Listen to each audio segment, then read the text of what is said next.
Bien, on est parti aujourd'hui, on va utiliser son stick ou son manche à balai pour faire uniquement du jerk, on ne fait pas de clean.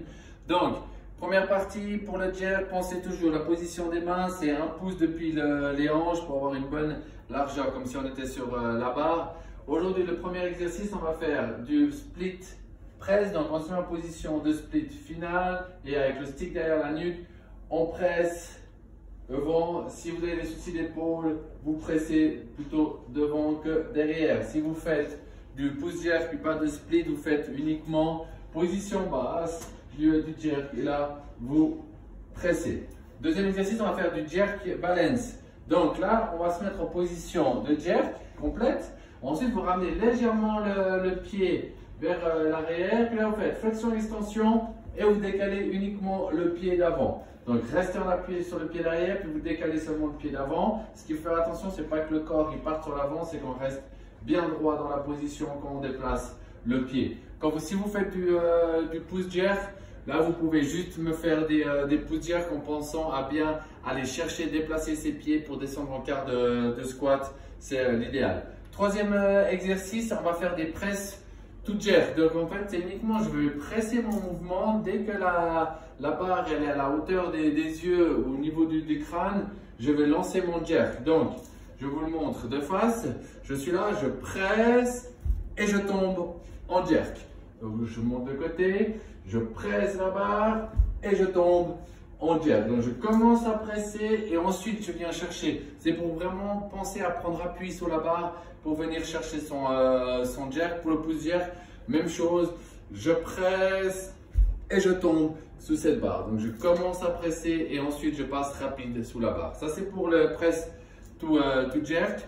Et ensuite on va faire tall push jerk et tall split jerk. Si vous faites uniquement du push jerk, vous me faites deux fois ce mouvement. Donc je rappelle le tall, on va partir depuis le niveau de le sommet du crâne avec la barre.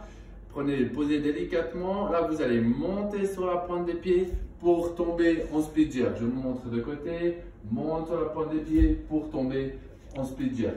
Si vous faites du push, vous faites la même chose, montez sur la pointe des pieds pour réceptionner en quart de squat. Le dernier mouvement, j'aimerais qu'on se concentre vraiment sur le saut et faire le jerk. Donc vous allez faire une grande extension, bien sauter et ensuite faire vos jerks. Exagérez sur le mouvement, surtout si vous travaillez avec le stick. Non, je saute et je viens chercher mon jerk. Donc il fait vraiment, je saute et je viens chercher le jerk. Aussi 10 répétitions. Ça c'est pour la phase de technique. Pour le WOD, première partie, vous allez faire toutes les 2 minutes pendant 10 minutes. Donc 5 tours, 200 mètres de course à pied, 100 mètres dans un sens, 100 mètres dans l'autre. Si vous n'avez pas trop la notion, c'est environ 50-60 secondes de course à pied qu'il faut faire pour avoir assez de temps pour la suite. Si vous ne pouvez pas sortir, courir dehors, vous me faites 50 secondes de montée de genoux. Suite à ça, tout de suite on enchaîne par 20 doubles, saut à la corde. Si vous n'arrivez pas à faire les doubles, vous me faites 40 simples, ça sera parfait. Et le temps qui reste dans les 2 minutes, vous récupérez. À la fin des 5 tours, donc à la fin des 10 minutes, vous allez travailler de nouveau avec le sac. Donc, squat clean, thruster et puis back squat. Donc, je prends mon sac. Je fais un squat clean, je redescends au sol. Au dernier, je lance mes thrusters. Au dernier thruster, je pose mon sac derrière et je fais mes squats. Bien entendu, si vous avez des matériels, vous pouvez tout faire ça avec une barre ou des dumbbells. Il n'y a pas de problème pour ça. Profitez bien du training. À bientôt.